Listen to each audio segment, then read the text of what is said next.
Os amigos dizem que é sensível, fiel, corajoso e que tem muito sentido de humor. Mas poucos aceitam dar uma entrevista porque Pinto da Costa cortou relações com a RTP, por causa de um programa de humor. A história nunca contada de Pinto da Costa. Vamos ver.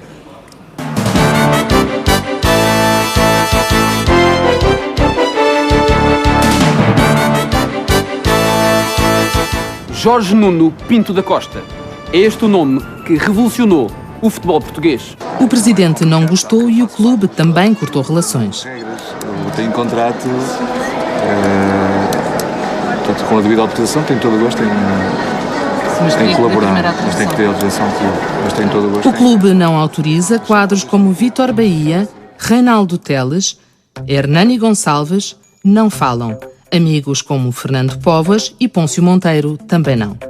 Os que já deixaram de ser amigos dizem que ele é cobarde, traiçoeiro e que não olha a meios para atingir os fins. Mas também muitos, como António Oliveira, Fernando Gomes, Alexandre Magalhães e outros, recusam falar de Pinto da Costa. Há quem prefira o silêncio, há quem diga que este não é o momento e até há quem confesse ter medo.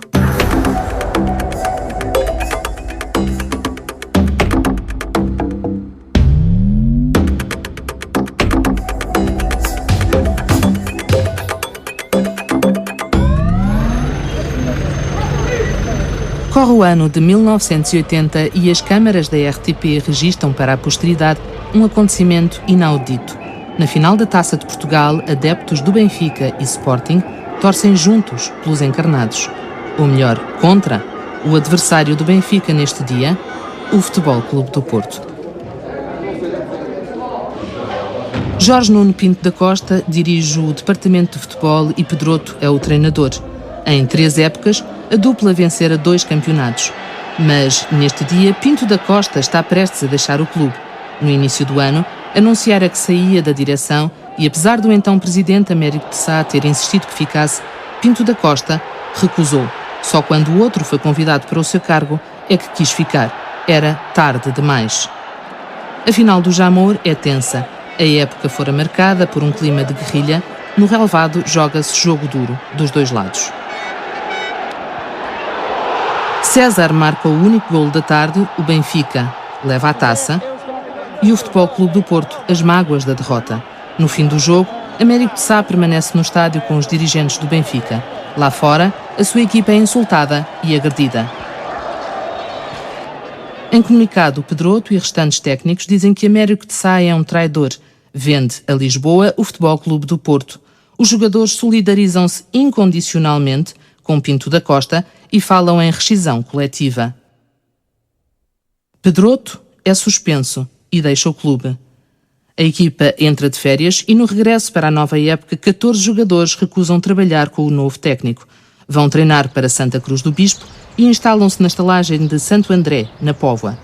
Naquele que ficou conhecido como o Verão Quente do Futebol Clube do Porto, participam, entre outros, António Oliveira, Fernando Gomes, Otávio Machado.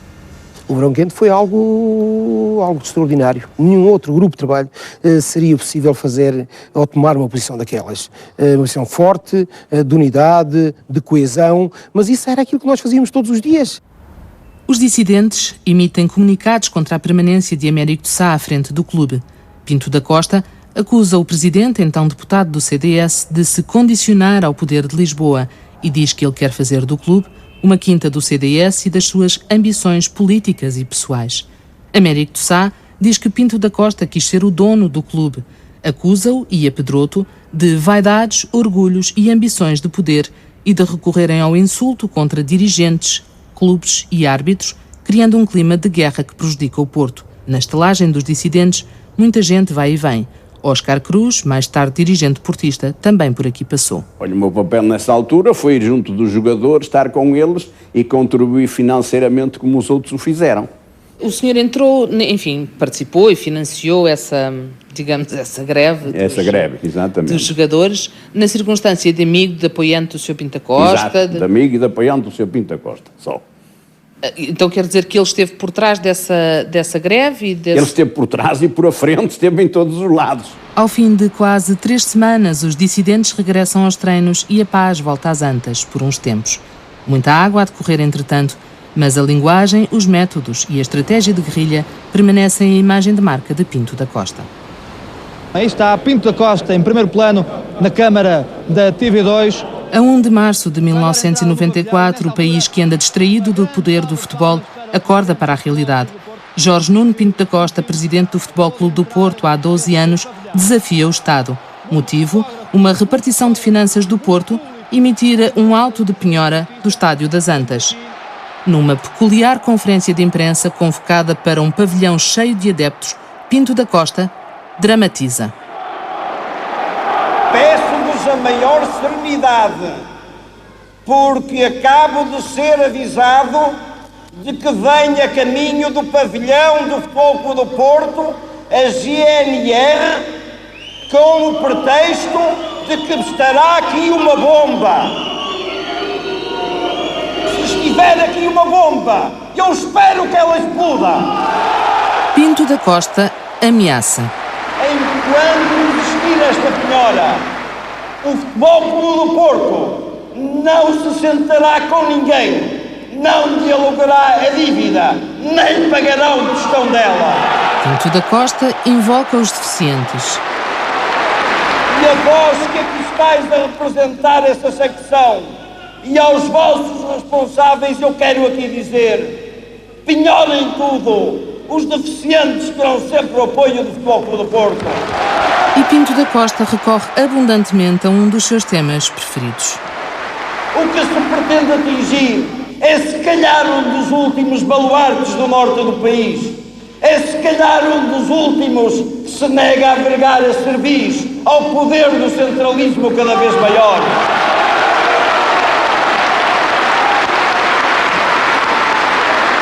Façam, levem-nos o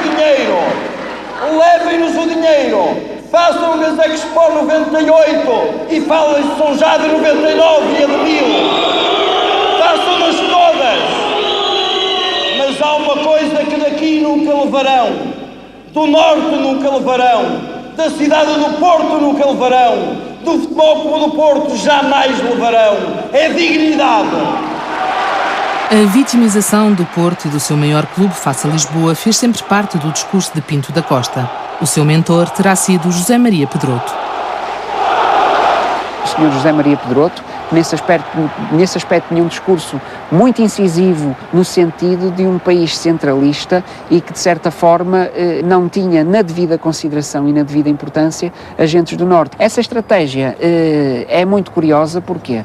Porque tem, obviamente, a sua dimensão ideológica e de construção de um discurso e de uma identidade portista, mas é também um elemento estratégico muito importante que a direção de Futebol Clube do Porto e, sobretudo, o seu presidente se serviu para gerar uma coesão interna dentro do clube, porque, criando inimigos externos, nós conseguimos maior coesão interna. A outra face deste discurso é a exaltação das virtudes das chamadas gentes do Norte. No âmbito do futebol, obviamente que tudo isto é exponenciado, tudo isto é exacerbado. Um dos cascóis dos Super Dragões diz assim: desde a data da fundação de tão gloriosa pátria, que uma raça inferior se misturou connosco, procurando adquirir os nossos conhecimentos e demais proveitos. Tal escória deve ser eliminada e entregue às mãos dos Super Dragões. Isto está escrito num cascol. Entre os milhares de adeptos presentes no pavilhão das Antas naquele dia está precisamente o agora líder dos Super Dragões. Ele disse: então se está aí uma bomba, vamos morrer todos, porque isto não vai parar, vai continuar a Assembleia.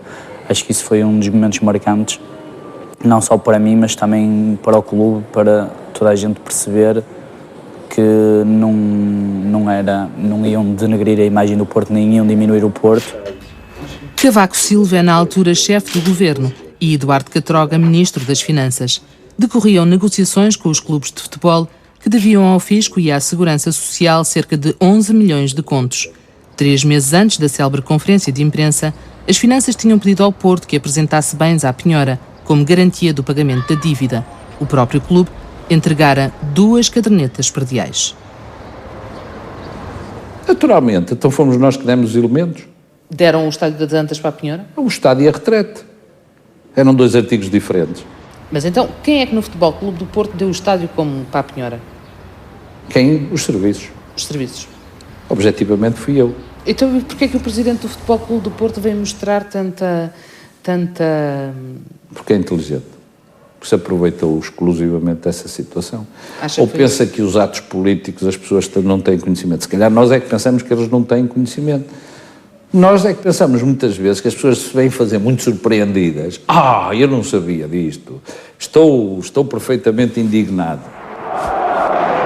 À volta de Pinto da Costa, os grandes clubes do país cerram fileiras. Está em causa o interesse de todos. Antes das SADs, o futebol era visto por uma cotada.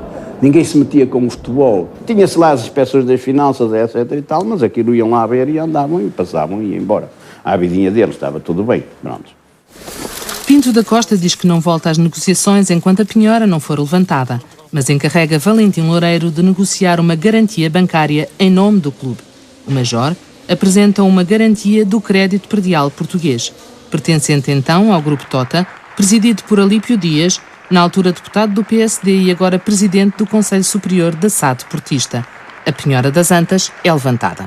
Tendo eu visto aquela situação, e pronto, porque também estava nessa altura sintonizado com o governo do PSD, e porque era amigo de Pinto da Costa e do Futebol Clube do Porto, eu achei que poderia ser capaz de arranjar um esquema para ultrapassar, que eu nisso também sou um bocado inventor. E realmente, enfim, meti-me, conseguiu-se, resolveu-se. Os clubes resolvem o problema das penhoras, recebem um perdão de parte dos juros e negociam uma forma de pagamento especial, o Totonegócio. Em 2005, as dívidas do Totonegócio ainda rondavam os 24 milhões de euros. Apesar da vitória, Pinto da Costa mantém a partir da penhora uma guerra com o governo de Cavaco Silva. Olha, então eu vou-lhe ser franco e claro. Se me disser assim, o professor Cavaco Silva e este governo vai governar mais 4 anos, eu digo-lhe é uma catástrofe. O seu primeiro-ministro rasgou os artigos do 255 ao 262 da Constituição, rasgou-os onde se diz regionalização e deitou-os ao caixote do lixo. Esse motivo pode levá-lo, assim, a entrar na política? Não lhe posso garantir que nunca entrarei nisso. Mas o senhor disse também... Pinto da Costa nunca chega a formar um partido, mas seriam precisos muitos anos e um outro portuense para sofrer a sua primeira derrota política.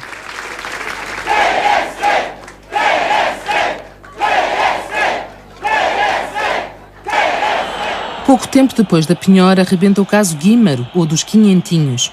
Numa busca à casa do árbitro, a Polícia Judiciária encontra a fotocópia de um cheque de 500 contos emitido pelo presidente do Lessa, que na época anterior se sagrara campeão da 2ª Divisão, depois de um jogo em que Guímaro cometera muitos erros. O árbitro é detido e no mesmo dia a PJ faz buscas na casa de Reinaldo Teles, braço direito de Pinto da Costa. Porque é que havia de estar preocupado? Eu não sou árbitro, não sei se há corrupção ou não. As pessoas que sabem e que o afirmam é que devem estar dentro do assunto, lá sabem porquê. As investigações do caso Guímaro tinham começado depois da publicação de um artigo do jornalista Marinho Neves. Corruptos e bem pagos, descrevia uma vasta teia de corrupção e explicava como eram feitos os pagamentos para comprar resultados. No final, só os dirigentes do Lessa e Guímaro foram condenados. Foi uma coisa insignificante, de facto depois aconteceram coisas muito estranhas, como está a acontecer agora aqui do apito dourado, por exemplo, o Reinaldo Teles foi apanhado numa escuta telefónica em que falava dos célebres quinhentinhos, que eram os 500 contos que o presidente de Lessa tinha que dar ao Guímaro, e estava envolvido, portanto isso era um indício de que ele estava envolvido em algumas situações e foi constituído arguido por causa disso. Mas passado algum tempo, inesperadamente e sem ninguém entender, o Reinaldo Teles passou de arguido para testemunha da acusação. Ninguém entendeu, nem eu entendi, nem me preocupo com isso, são coisas da justiça. 2 anos depois, outro árbitro, outro caso. Carlos José Amorim Calheiros, conhecido por Carlos Calheiros, faz uma viagem ao Brasil com a família através da agência Cosmos, que tratava das deslocações do Futebol Clube do Porto. A fatura, em nome de José Amorim, é paga pelo clube. Não tenho nada a ver porque é que a viagem foi marcada em José Amorim, se devia ser em José Calheiros, se devia ser em Carlos Amorim. Isso a mim não me diz respeito. O que me diz respeito é que apareceu no Futebol Clube do Porto uma fatura com 3 viagens a 3 pessoas, uma delas era o Sr. José Amorim. E está lá escrito, e a Judiciária tem esse documento. Está lá escrito, não é de agora, é com a data de 2 de outubro de 95, devolver. A Cosmos era na altura detida por Joaquim Oliveira e António Laranjeira, o sócio maioritário que sai da agência depois do caso Calheiros. Eu posso garantir que o Sr. Carlos Calheiros viajou e pagou a viagem que consumiu e comprou na Cosmos. Isso eu posso lhe garantir. Viajou primeiro e pagou depois, mas pagou. E porquê é que saiu da Cosmos? Saí da Cosmos porque achei que incomodou-me toda esta situação. O Ministério Público confirmou ter existido corrupção no caso Calheiros, mas não conseguiu provar que a viagem fora paga em troca de favores ilícitos. Jorge Nuno Pinto da Costa nasceu no Porto a 28 de dezembro de 1937, dia dos Santos Inocentes, como gosta de sublinhar.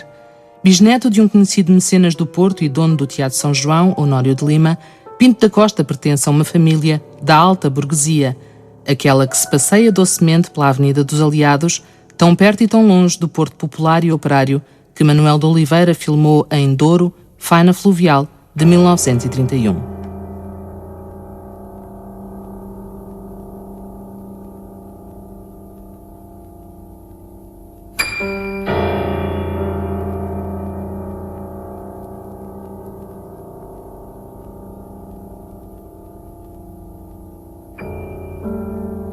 Rezam as biografias que Jorge Nuno, o quarto dos 5 filhos de Maria Elisa e José Alexandrino, é desde criança muito dedicado à mãe.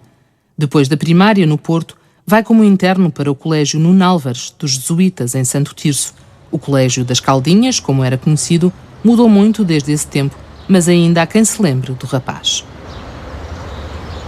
Era o normal, senhor, como qualquer outro, não é? Quanto posso recordar, talvez pela parte esportiva, se tivesse destacado um bocadinho mais. Conhecia mais um bocadinho porque a família era a família que era, e a mãe aparecia por aqui, a gente conversava com ela, vinha cá com o seu chofer. Eu, o marido, não conheci. Ela esteve a tratar-se, era doente, tinha qualquer problemas e precisava do ar do mar. E acho que foi as idas para a Foz, para tomar aquele banho como se fazia muito, não é? Ias para o beira-mar e tal, então ela ali estava, e ali conheceu um merceeiro de alta roda, que era uma com quem se casou. O marido não tem nobreza nenhuma. É nas Caldinhas que Pinto da Costa trava amizade com José António Pinto de Sousa, mais tarde presidente do Conselho de Arbitragem e agora acusado de corrupção no processo Apito Dourado. Também no colégio conhece Alexandre Magalhães, o grande amigo de Pinto da Costa, que será padrinho do seu filho e dirigente do Futebol Clube do Porto até ao corte de relações nos anos 90. Jorge Nuno não se destaca nos estudos, bem pelo contrário, mas na indisciplina, sim. É expulso das Caldinhas, passa pelo Colégio de Lamego e acaba por completar o liceu no Almeida Garrett do Porto. Nessa altura, já o Futebol Clube do Porto parece interessar-lhe mais do que o resto. Os aplausos da imensa mole de gente que abarrotava as bancadas abrangiam na mesma interminável ovação o Sr. Presidente da República Portuguesa e o Sr. Presidente do Conselho, Craveiro Lopes e Salazar. Os 2 chefes da Revolução Nacional podem orgulhar-se desta jornada comemorativa de 28 de maio de 1952. O jovem Jorge Nuno é um entre os milhares de adeptos que assistem à inauguração do Estádio das Antas. 10 anos depois, inicia a sua longa carreira no clube. Começa na secção de hóquei, passa pela do boxe, onde conhece o então boxer Reinaldo Teles, hoje seu braço direito, chega a diretor das modalidades amadoras e, finalmente, em 76, passa a dirigir o departamento de futebol. Com Pedroto ao lado, operam uma revolução nas Antas. Que a blindagem completa do balneário, as decisões sobre o futebol não passavam a ser naturalmente da equipa técnica e naturalmente com a conivência, com a solidariedade do presidente da direção, que era ele que também tinha se quiser, a liderança da sua direção e não como aquilo que acontecia no passado, onde as questões do futebol iam a votação. A movimentação por Ademir, da evolução de Alberto. Ademir! Juntos, Pinto da Costa e Pedroto quebram em definitivo um jejum de 19 anos. O Porto é campeão nacional, depois bicampeão nacional.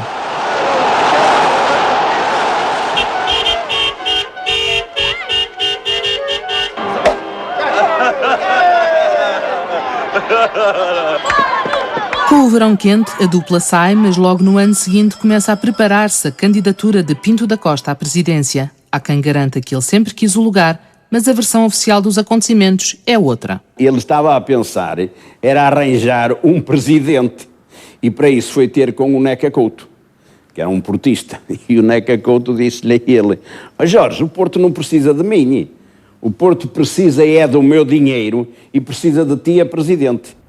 Pinto da Costa alega ter então aceito pôr os interesses do clube acima dos seus e volta-se para o povo portista. A campanha, muito animada, percorre os bairros e freguesias mais populares da cidade e arredores.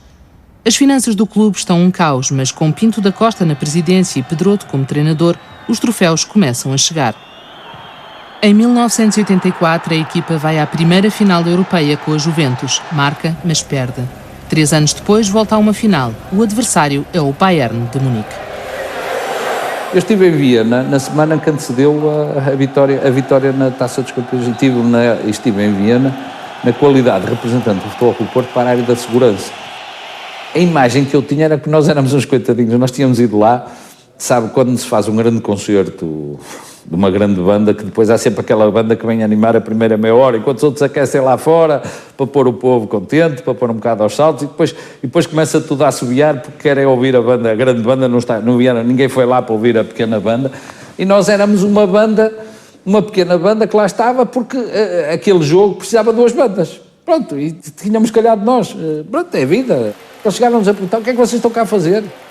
Fiquei ofendidíssimo e disse: nós vimos aqui ganhar a taça. Nós estamos aqui para ganhar. Foi gargalhada geral. Em direto na RTP, depois da final, o treinador campeão deixou claro a quem é que, segundo ele, cabiam os louros. Tudo isto não acontece por acaso, tudo isto tem a ver com o trabalho, tudo isto tem a ver com o projeto, fundamentalmente um projeto encabeçado por um homem que está aqui ao meu lado, sem o qual tudo isto não seria possível. Seria Pinto da Costa o grande obreiro das vitórias do Porto? Ainda hoje o assunto é tema de discussão. Pedroto morreu em 85 e já não assistiu à consagração europeia da equipa, mas há quem aposte nele como o grande estratega. 80% das estratégias utilizadas hoje em termos desportivos pelo Pinto da Costa, ele conseguiu-as através do Sr. José Maria Pedroto, que eu conheço todas essas estratégias. Oliveira. Há quem jogue na dupla. Aí está, Costa. Os estrategas eram os dois. O Pedroto era essencialmente estratega, pôr a equipa a jogar, eventualmente a indicar jogadores que deveriam ser contratados ou dispensados, e toda aquela engrenagem técnica que tem que funcionar numa equipa de futebol. E depois, naturalmente, Pinto da Costa era o homem que desenvolvia as ações necessárias para conseguir aquilo que o treinador pretendia para a sua equipa. E há quem vá para a tripla, embora reconhecendo a superioridade de um dos lados. Havia no Futebol Clube Porto um líder nato, natural, chamado José Maria Pedroto. Havia o Sr. Jorge Pinto da Costa, que era efetivamente o intérprete daquilo que eram as orientações do Pedroto em termos diretivos, e havia depois todo um batalhão, se assim quiser, de pessoas largamente disponíveis para no campo traduzirem essa ambição e esse desejo com trabalho de suor e lágrimas.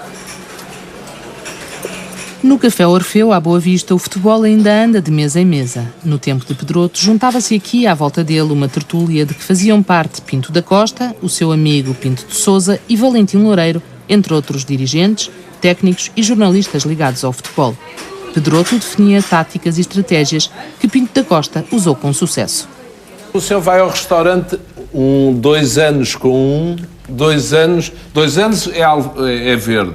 2 anos o seu companheiro é canário. O senhor vai alternando de companhia. Eu vou almoçar com toda a gente que eu queira e que queira. Que aceito. Quando há um que diz eu fico de fora, pois fica. Eu tentei que o senhor Manuel Damasio almoçasse comigo em vez de consigo. Ele preferiu almoçar consigo, ele lá sabe porquê. Escolho melhor os restaurantes. Acredito. Essa estratégia também é made in Pedroto. Portanto, tem 25 anos, não é? Ou 20 e poucos anos. Ele sempre dizia que os 2 clubes de Lisboa são muito poderosos e juntos chegavam para combater o Futebol Clube do Porto. Portanto, a estratégia seria dividi-los e depois juntar-se hora a um, hora ao outro e estabelecer uma estratégia de gestão de forma a exercer o poder e a assumir o poder. Se as paredes do Orfeu falassem, talvez pudessem esclarecer se foi também aqui que alguns homens do Norte desenharam outras estratégias de conquista de poder no futebol nacional. Não era nada disso, era o convívio. Convivia-se, falava-se, discutia-se. O combate àquilo que Pedroto designava por hegemonia de Lisboa faz-se em 2 frentes. A Associação de Futebol do Porto passa a controlar o importante setor da arbitragem. Anos depois, iria falar-se do sistema. O que é o sistema? Doutor, olha, é um conjunto de relações, de cumplicidades e que tem a ver com aquilo que é poder no futebol, que é o verdadeiro poder, que é a arbitragem. Numa estrutura, de facto, que é uma autêntica autocracia, neste momento tem 2 caras. O Sr. Pinto da Costa e o Sr. Major. Por outro lado, desenvolve-se uma estratégia de confronto. Pinto da Costa mantém um confronto quase permanente com os organismos desportivos e até com árbitros. Os homens do apito sempre o temeram. Muitas conversas que tive com colegas meus, as referências que eram efetuadas, o homem lá de cima, se a malta se porta mal, dá cabo da gente. Ora, um árbitro já está retirado, internacional, uma vez dirigiu o Futebol Clube do Porto Benfica, foi o seu primeiro derby, o primeiro clássico de que arbitrou no Estádio das Antas, e aos 20 minutos de jogo, o capitão do Futebol Clube do Porto naquele tempo, o João Pinto, cometeu uma falta sobre um jogador do Benfica que justificava cartão vermelho. Objetivamente, era cartão vermelho. E o árbitro mostrou-lhe o cartão amarelo e o jogo prosseguiu. No fim de semana seguinte, encontrámos-nos no mesmo hotel, porque ele ia para um outro jogo e eu para ele. Disse, a semana passada não mostraste o cartão vermelho ao João Pinto, porquê? E eu disse, tu és maluco? No Estádio das Antas, mostrar o cartão vermelho ao capitão do Futebol Clube do Porto, 20 minutos de jogo, eu não sou maluco. Dentro das 4 linhas, o clube acumula troféus em todas as modalidades. No futebol, há motivo para festejar quase ano sim, ano sim. Em 1997, a equipa quebra a barreira psicológica do Tri.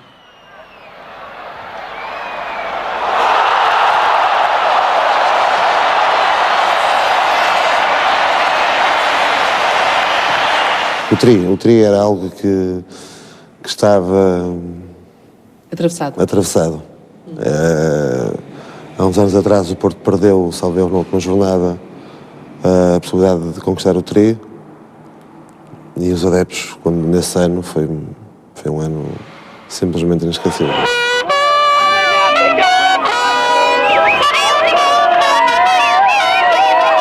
A partir desse momento tínhamos entrado definitivamente para a história do futebol português e do Futebol Clube do Porto. Depois vem o Tetra e finalmente o Penta, nunca alcançado por outro clube português.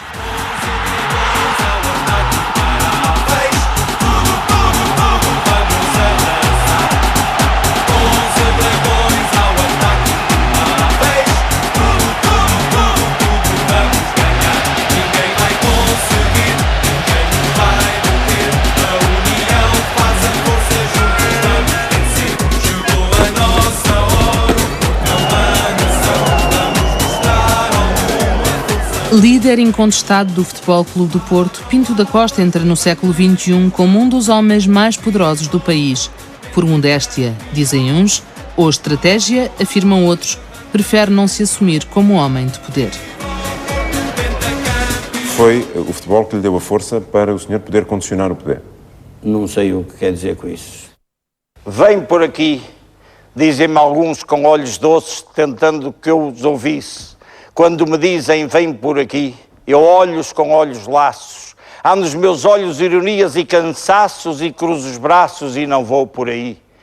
Mesmo que Pinto da Costa saiba apenas uns poemas decorados em meia dúzia de cassetes, como afirmou a primeira mulher, a verdade é que gosta de dizer poesia em privado. Pinto da Costa pode parecer contraditório e é. Os amigos reconhecem-lhe um ou outro defeito. É ser demasiado torrão. Torrão, que é isso? Demasiado casmurro. Mas defendem Jorge Nuno. Os ex-amigos e adversários falam do lado negro de Pinto da Costa. E do amor que há entre Deus e o diabo. É uma pessoa atenta aos problemas humanos. Por consequência, emociona-se com eles também. Influências, jogos de interesses, chamar até si pessoas, cativando-lhes a simpatia, a amabilidade e a gentileza para, de alguma forma, os condicionar. É perspicaz, é determinado, é inteligente e é estratega. E, portanto, é melhor a gente estar-se bem com ele do que estar mal. É do pior que eu conheci. Não olhar meios para atingir os fins. É uma pessoa extraordinariamente bem-humorada, extraordinariamente boa companhia nesse núcleo restrito. É uma pessoa querida, uma pessoa que as pessoas querem ter, porque é uma pessoa que cria bom ambiente, que tem piadas certas. Não admite humor sobre ele.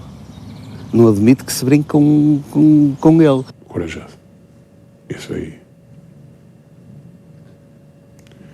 Aquela frase, quantos são, não é dele, mas podia ser obrigado a ele. É frágil, é medroso, não é capaz de enfrentar os adversários olhos nos olhos. É uma pessoa que se sente bem numa área de confronto. Contém muita gente atrás. Contém muita gente atrás. É um tipo excepcional, de uma sensibilidade extraordinária, um coração bondoso, sempre pronto a ajudar os amigos. Diga uma pessoa que ele tivesse sido solidário, generoso, diga uma pessoa. Uma. Consegue enumerar uma? Pôncio Monteiro, não. Artur Jorge, não. Ivites, não. Teles Rosto, não. Otávio, não. Fernando Gomes, não. Jorge Costa, não. Vítor Bahia, não. O próprio Pinto da Costa admite que para ele algo pesa mais que as amizades. Eu sempre disse que por mais amigo que seja das pessoas, eu ponho os interesses do Futebol Clube do Porto acima das minhas amizades pessoais e dos meus interesses pessoais. No mesmo programa, durante cerca de 40 minutos, Pinto da Costa nega que tenha contratado José Mourinho antes daquele dia. Você sabe perfeitamente que o Mourinho foi contactado hoje à frente da União de Leiria. Nas respectivas biografias, Pinto da Costa e Mourinho confirmam que o primeiro contacto fora afinal feito um mês antes. Otávio era então o treinador. O mais estranho é que eles tiveram tanto cuidado, mas tanto cuidado, em fazer isto sem ninguém saber, que, passado horas, eu estava a receber, no fim do jogo, eu estava a receber mensagens anónimas que tinha ganho o jogo, mas tinha perdido o lugar. Mas mais grave, a partir daí, passei a altas horas da madrugada a receber chamadas telefónicas com insultos. Para defender os superiores interesses do Futebol Clube do Porto, ele é capaz de tudo. Tudo implica o quê? Tudo. O que é tudo? Diga-me lá o que é tudo. É tudo. Até onde é que ele pode ir? Eu penso que só não pode ir só não vender a mãe e a filha. E os filhos. O Futebol Clube do Porto e o seu presidente estão tão ligados que é difícil distinguir os interesses de um dos do outro. Terminado o liceu, Pinto da Costa vai trabalhar para um banco, até que o então amigo, Alexandre Magalhães, o leva para a empresa do pai, a Sarcol. De vendedor de produtos químicos, Pinto da Costa passa a sócio de uma outra empresa, a Segrob, uma firma de eletrodomésticos de um empresário que ele conhecera no Futebol Clube do Porto e que, pela mão de Pinto da Costa, chega a presidente do Conselho Fiscal do clube. Até ao corte de relações. Pinto da Costa sai da Segrop, onde nunca parava muito tempo. Manuel Borges sai das Antas. Seguem-se negócios no ramo dos eletrodomésticos que nem sempre correm muito bem. Uma empresa, a IGE, acaba em falência. Um dos sócios não seria muito honesto, segundo os amigos. Ele entrou para lá com o dinheiro e o gajo bateu a alheta, levou o dinheiro e deixou ficar as dívidas. Pronto. Oscar Cruz, já então dirigente portista, é o sócio que se segue antes de Pinto da Costa assumir a presidência da SAD. Foi o meu sócio aqui assim uns anos também nas firmas, também não trabalhava nelas, que eu é que trabalhava, retirava os ordenados e ia para lá. Pronto. Ele nasceu para o futebol. Não nasceu para gerir? Não. Ele nasceu para ser o homem do futebol que está e que é. Também a vida afetiva e familiar de Pinto da Costa é indissociável do clube. Em 64, casa com Manuela Carmona Graça, filha de uns amigos de família, e 3 anos depois nasce o filho, Alexandre. A segunda mulher conhece-a nas Antas. Já quase cinquentão, Pinto da Costa apaixona-se por uma jovem secretária, Filomena Moraes, e da relação nasce Joana, em 87. Apesar disso, continua com Manuela e só em 98 casa com Filomena. Mas no inverno de 2000, apaixona-se por uma jovem que trabalha num bar de alterno, o Calor da Noite. Quem apresentou Carolina e Pinto da Costa foi Reinaldo Teles, o dirigente portista que já foi empresário da noite. Pinto da Costa, que já passa dos 60, e a nova companheira, de 20 e poucos anos, viram capa de revista cor-de-rosa. Formam um par inseparável, até nas situações mais improváveis.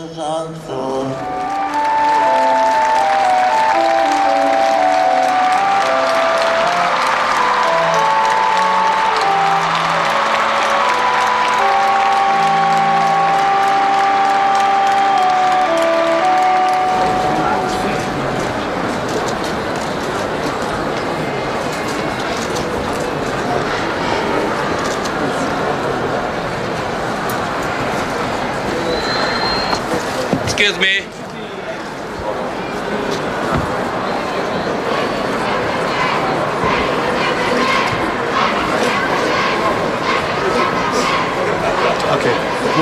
Carolina Salgado ganha o estatuto de primeira-dama do clube.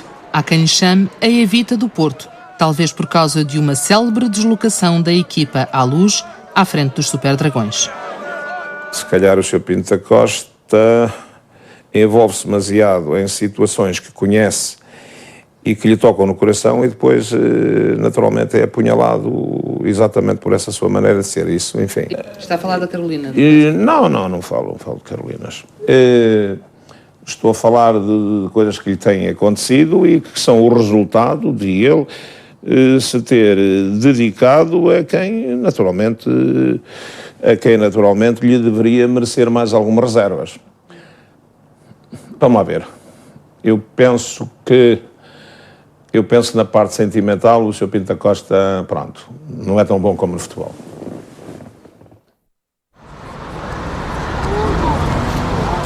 De abril de 2007 é dia de Benfica-Porto.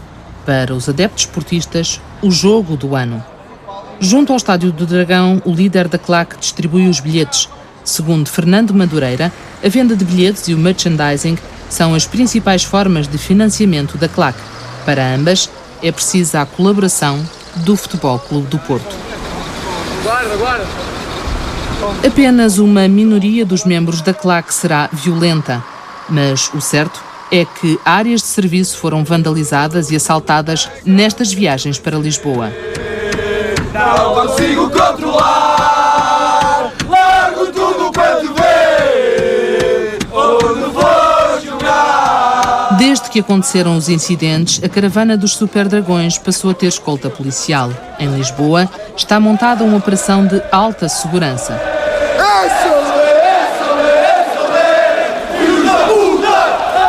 Os ânimos aquecem assim que os adeptos portistas avistam os primeiros habitantes da capital.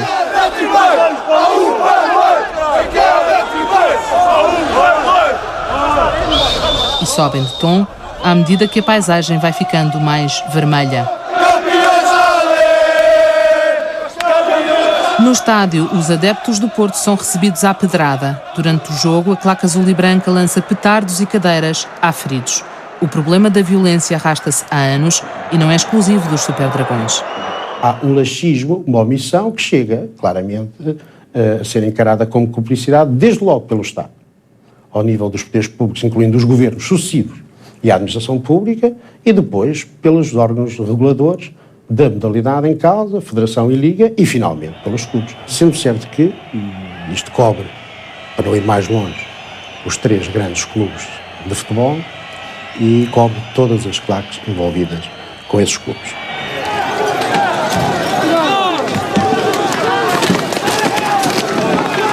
Direções do Benfica e do Sporting já cortaram relações com claques depois de incidentes com terceiros. Pinto da Costa era visita de casa de Fernando Madureira e só cortou relações com a claque quando o treinador Coa Adriantes foi agredido pelos Super Dragões.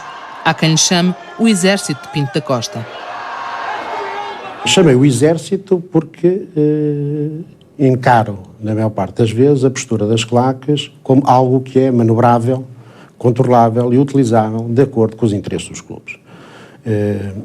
No caso concreto, relativamente às claques do Futebol Clube Porto, era manifesto, e na altura também o foi, que o próprio Futebol Clube Porto esteve presente em algumas cerimónias de honra, jantares de honra da Super Dragões, e chegou mesmo a dedicar títulos à claque. Antes de acontecer o caso da Adrianse, nós éramos, digamos, amigos. Eu era visita de casa dele, ele era visita de minha casa, nós conversávamos, éramos pessoas amigas. O que era capaz de fazer por ele e pelo clube?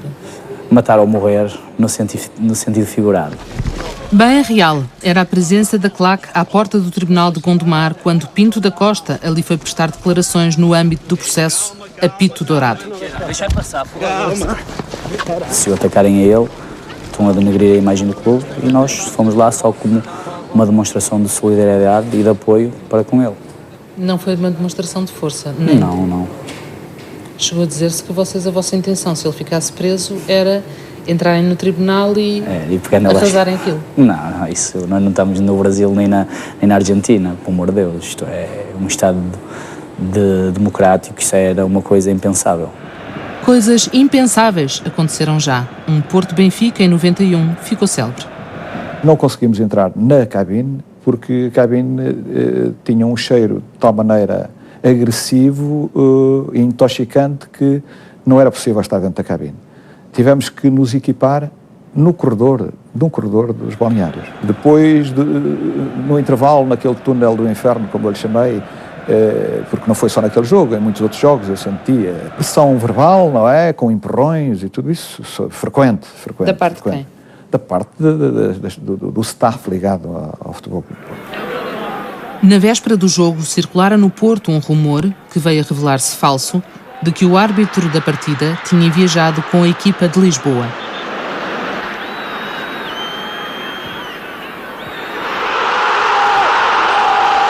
O Benfica vence o jogo com 2 golos de César Brito.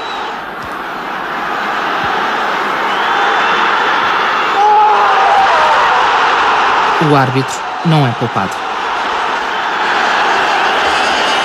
O árbitro saía acompanhado normalmente pela polícia, mas as pessoas em cima da polícia eram pontapés e burros, tudo aquilo que era possível fazer foi feito num ambiente terrível. Não é? Um inquérito concluiu que o Futebol Clube do Porto tinha um corpo de segurança privado ilegal. Um dos seus mais ativos elementos seria um agente da PSP, Abel Gomes. O relatório foi enviado para a Procuradoria-Geral da República, que arquivou o processo.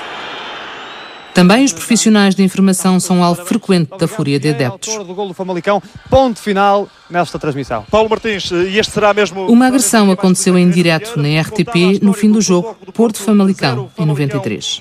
Para a história fica mesmo este resultado. Para si, os votos de uma boa semana de trabalho. Boa noite.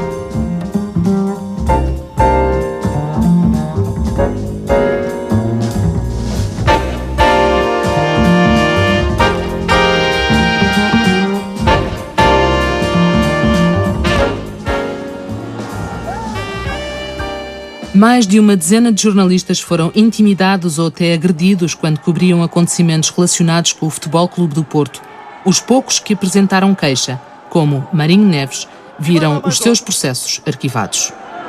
Imagens lamentáveis, isto não pode acontecer. Há pessoas com medo, eu sinto isso.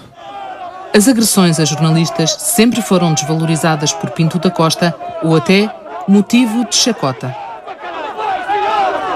Há aqui estranhas coincidências, porque as coisas acontecem diga-me lá os ou antes casos ou depois. de jornalistas. Eu tenho aqui alguns exemplos. Por exemplo, o Carlos Pinhão da Bola, o Eugénio Queiroz do Correio da Manhã, João de Freitas do Record, Manuela Freitas do Público, Martins Mourinho, José Saraiva.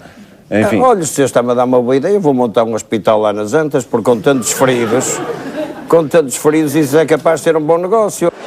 Há muitos anos que os blackouts são prática corrente no Futebol Clube do Porto e, em momentos de crise, a relação de Pinto da Costa com a comunicação social é sempre conflituosa.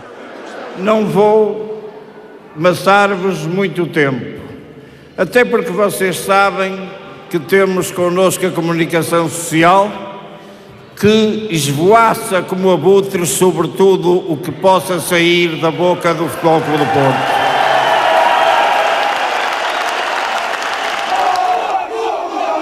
Também políticos sofreram na pele a violência dos portistas.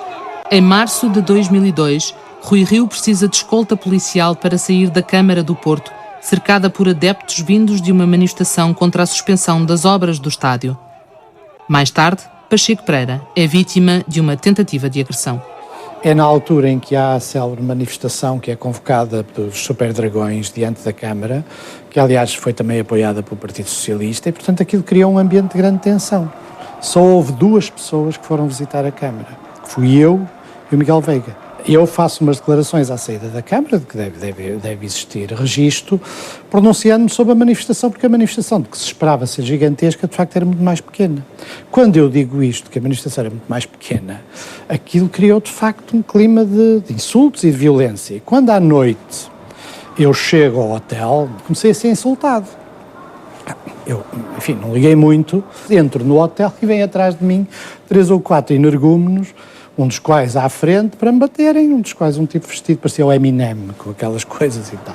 E eu tinha comprado uns livros, tinha uma saca de livros. Peguei na saca dos livros e fiz um gesto assim, e depois começam a aparecer empregados que entretanto viram pelo circuito interno e portanto, nunca houve propriamente verdadeiros vias de facto, mas houve uma clara tentativa de agressão. Pacheco Pereira denuncia, Pinto da Costa reage. O senhor está a insinuar que Pacheco Pereira inventou esta história? Você já viu alguma coisa que eu prove? Eu vi, não vi, mas basta-me... Basta-lhe o quê? Basta-me um depoimento de uma pessoa que nós presumimos seja de boa fé.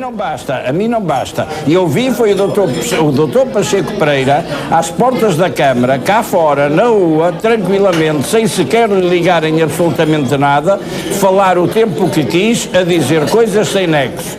Ele próprio, nas suas declarações, de facto, ajudou e muito a criar um clima de violência. Até à eleição de Rui Rio, a relação entre Pinto da Costa e os políticos foi um longo idílio, apenas interrompido durante a crise da Penhora. Umas vezes em representação oficial, muitas outras a título privado, autarcas, deputados, ministros e primeiros-ministros de várias cores políticas e até presidentes da República partilharam momentos de glória com Pinto da Costa. Uma relação privilegiada com o poder resulta em benefícios de vária ordem. Por exemplo, conseguir que um certo diretor de jornal vá a tribunal. O Paulo Portas já tinha faltado um sem número enorme de julgamentos. E ele falou, até penso que era do PSD, queixou-se, e o ministro disse, mas isso não pode acontecer, então se não pode ser ministro, veja se me consegue resolver o problema a trazer o gajo aqui assim, para ele responder ao juiz. Pronto.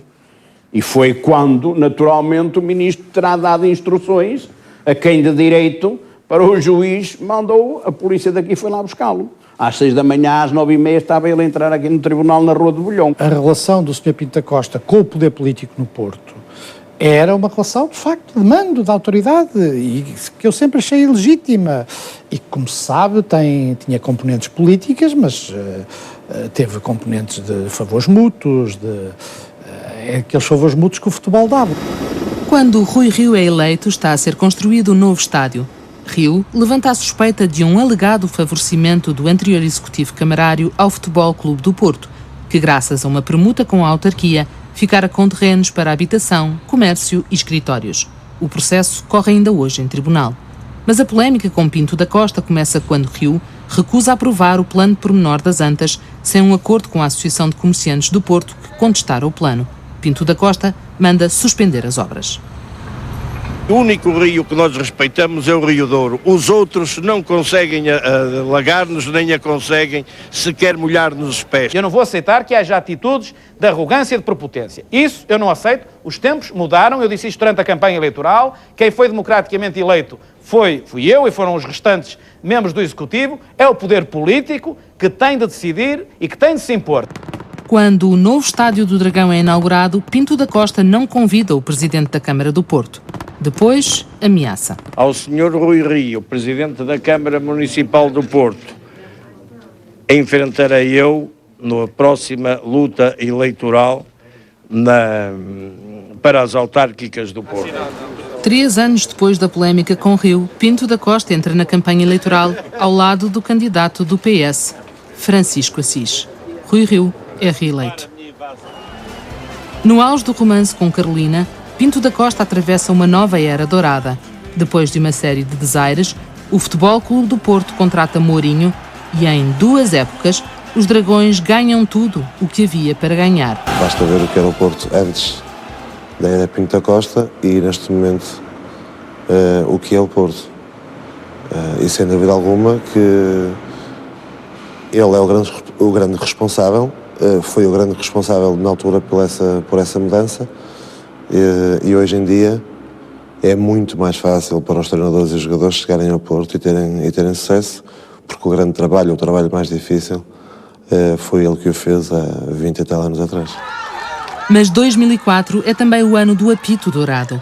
Em abril são detidas 16 pessoas, das quais se destacam Valentim Loureiro, presidente da Câmara de Gondomar e então presidente da Liga, Pinto de Sousa, presidente do Conselho de Arbitragem, e José Luís Oliveira, vice-presidente da Câmara de Gondomar e presidente do clube local. O Major e Pinto de Sousa seriam os principais responsáveis por uma alegada viciação das classificações de árbitros, por forma a beneficiar aqueles que ajudavam o Boa Vista e o Gondomar. Corrupção na forma de cumplicidade, corrupção desportiva e tráfico de influências são os principais crimes em causa.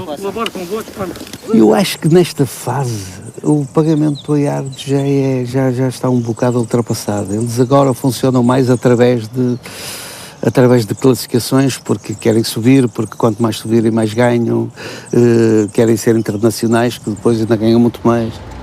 No apito dourado estão também sob suspeita outros clubes, são investigadas relações entre autarquias e clubes e autarquias e empresas. A gigantesca operação, com dezenas de processos, envolve mais de 100 de agentes desportivos. Em dezembro, em vésperas do lançamento da sua biografia oficial, o apito soa para Pinto da Costa. O presidente portista está na Galiza quando a polícia lhe entra em casa com um mandado judicial. O Ministério Público não tem hoje dúvidas de que Pinto da Costa foi avisado da operação. O presidente do Futebol Clube do Porto é constituído arguido por corrupção desportiva e tráfico de influências. Os casos de alegada corrupção dizem respeito a jogos do Futebol Clube do Porto entre 2002 e 2004. Um deles, com o Estrela da Amadora, ficou conhecido por Caso da Fruta e envolve António Araújo, um empresário próximo de Pinto da Costa, que alegadamente seria o intermediário na compra de favores da equipa de arbitragem ao Futebol Clube do Porto, em troca de serviços de prostitutas, designadas em conversas telefónicas por Fruta. Outro caso diz respeito ao jogo Beira-Mar-Porto e envolve o árbitro Augusto Duarte, que na véspera do jogo esteve com António Araújo em casa de Pinto da Costa. Os alegados crimes de tráfico de influências dizem respeito a 2 casos disciplinares. Pinto da Costa e Valentim Loureiro terão exercido pressões para que Deco não fosse castigado por uma alegada agressão ao árbitro Paulo Paraty num jogo Boa Vista-Porto e também para evitar um castigo a Mourinho num incidente no final do Sporting Porto de 2004. José Mourinho diz que foram nervos, mas o Paulinho, nosso roupeiro, que pretendia no final trocar a camisola do Rui Jorge pelo do Vítor Bahia, o Sr. José Mourinho fez isto à camisola,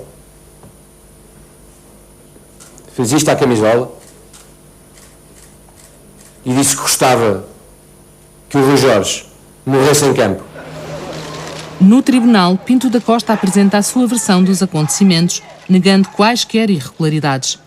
2 processos são arquivados e reabertos mais de um ano depois por causa de Carolina Salgado. Já na condição de ex-companheira de Pinto da Costa, Carolina revela em livro a sua versão do que terá sido a vida com o presidente portista. Dá pormenores sobre encontros com árbitros. Confirma que tinha como visitas de casa os senhores Martins dos Santos e Augusto Duarte? Confirma? Exatamente. Foram lá algumas vezes e iam preparar os jogos, certo? Eram pagos em dinheiro e também eram presenteados com umas meninas, não era? Para lhes fazer companhia, para beberem uns copos, para o Futebol Clube do Porto ganhar. Outro caso relatado no livro diz respeito à agressão a um ex-vereador de Gondomar, Ricardo Bexiga, que denunciou irregularidades na Câmara. Carolina afirma que um dia Pinto da Costa lhe fez um pedido. Para contactar as pessoas que bateram, que agrediram o Dr. Ricardo Bexiga. A conversa resume-se a isso, a mandar limpar o que devem perceber o que é limpar o Dr. Ricardo Bexiga. Das livrarias ao tribunal vai um passo. Carolina confirma aos procuradores tudo o que escrevera. Pinto da Costa é constituído arguido como alegado mandante da agressão a Bexiga. É também acusado de corrupção nos jogos com o Estrela da Amadora e com o Beira-Mar e ainda no Nacional Benfica, da época 2003-2004, também arbitrado por Augusto Duarte. O best-seller de Carolina assume foros de escândalo. As críticas vêm até de indefetíveis portistas. O Sr. Jorge Pinto da Costa devia ter falado com os adeptos, devia ter falado com os sócios sobre esta matéria e devia-lhes ter pedido desculpa. Mas desculpa porquê? Porque não tem a ver com a vida privada do Sr. Jorge Nuno Pinto da Costa, que essa é do domínio privado. Mas o Sr. Jorge Nuno Pinto da Costa permitiu e propiciou que a sua vida privada entrasse no domínio do clube, ao escolher a pessoa em causa, a senhora em causa, como primeira-dama, por critérios que tinham muito pouco a ver com a razoabilidade do investimento económico, mas também com a razoabilidade do investimento desportivo. As contas da SAD foram impugnadas pelo acionista e ex-melhor amigo de Pinto da Costa, Alexandre Magalhães, por causa da atribuição de prémios aos administradores, num ano em que o passivo ultrapassou os 120 milhões de euros e por causa do pagamento de comissões pela compra de jogadores, prática que só era habitual na venda. A partir de determinada altura, e eu senti isso claramente, os empresários tinham mais força que o Sr. Pinto da Costa no balneário do Futebol Clube Porto. As críticas aos administradores da SAD não se limitam à gestão. À volta daqueles que são os grandes líderes, aquilo que acontece é que se começa a confundir a fidelidade com o cortesão. Perante o Sr. Jorge Nuno Pinto da Costa são absolutamente acríticas, mas nas costas do Sr. Jorge Nuno Pinto da Costa são as pessoas mais críticas. E esta tendência que é típica dos cortesãos, como nós sabemos, aquilo que os franceses chamam os jogos de corredor, o jeu de couloir, é típica também de uma instituição cuja liderança se aguenta durante muitos anos. Nos últimos 25 anos, Pinto da Costa anunciou várias vezes que deixava a presidência, mas acabou sempre por recuar. Nos últimos 25 anos, afastou sempre todos aqueles que se perfilavam como eventuais sucessores, transformando-se no próprio mito do clube. Ao fim de um quarto de século de poder absoluto, há um deserto à volta do presidente portista.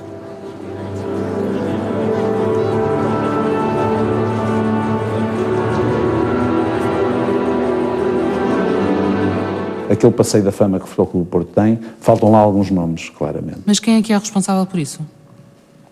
É a política de guerrilha. Era um homem de diálogo, que sabia ouvir.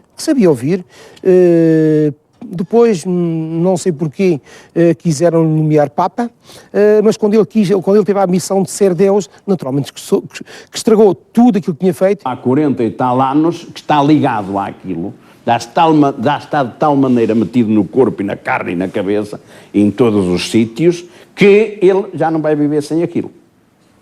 Nascido o amor que há entre Deus e o diabo. Pinto da Costa foi eleito para um novo mandato de 3 anos no Futebol Clube do Porto. O que teria sido e o que será um sem o outro, ninguém sabe. A minha vida é um vendaval que se soltou, é uma onda que se levantou, é um átomo a mais que se animou. Não sei para onde vou, não sei para onde vou, mas sei que não vou por aí.